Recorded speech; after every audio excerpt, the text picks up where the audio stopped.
سلام، من فاطمه‌ام و امروز قرار انشانویسی رو برای مبتدی‌ها به شما توضیح بدم. هر چقدر هم که مبتدی باشید، اگر نکته‌هایی رو که بهتون میگم و خوب گوش کنید و تمرین کنید، شما میتونید اولین انشای انگلیسیتون رو بنویسید و خودتون رو معرفی کنید. بهتره وقت رو تلف نکنید.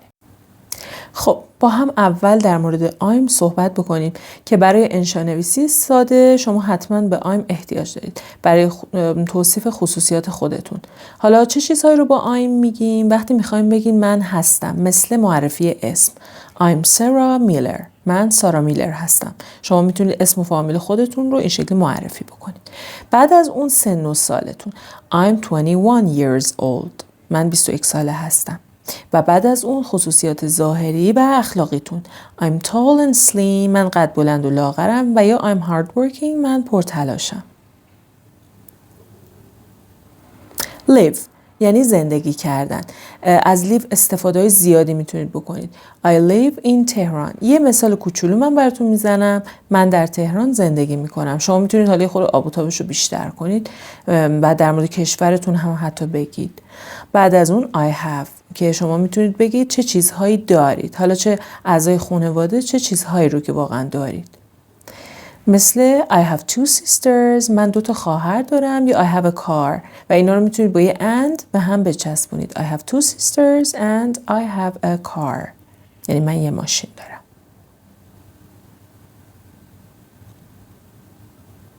و بعد از اون I work یعنی من کار میکنم. شما میتونید کامل توضیح بدید که کجا کار میکنید و در کدوم شهر کار میکنید. حالا من میگم I work at home یا I work in a company.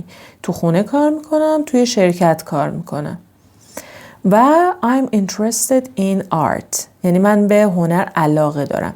I'm interested in هر چیزی رو که علاقه بهش دارید تا انشاتون میتونید از این جمله استفاده کنید.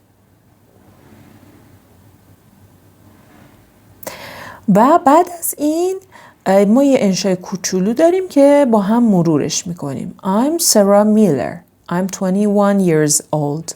I'm tall and slim. And I'm hardworking. I live in Tehran. I have 1 brother and 2 sisters. I work in a company. I'm interested in art.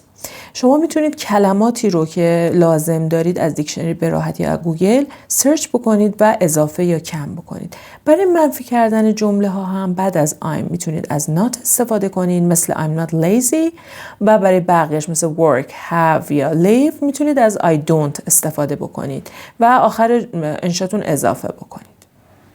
خب این آموزش کوچیک که الان دیدین در واقع اولین گام برای رایتینگ هست که شما یک انشای خیلی کوچولو در حد مبتدی می نویسید و خوبتر از اون این هستش که برید و این انشا رو حفظ بکنید تا یه انگیزه بگیرید برای اینکه به خودتون ثابت بشه که حتی یک مبتدی میتونه جمله بسازه و انگلیسی حرف بزنه.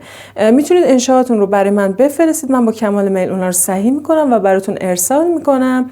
اگرم دوست داشتید این کانال رو سابسکرایب کنید و من رو در آموزش های آینده کمک کنید. ممنون از همتون.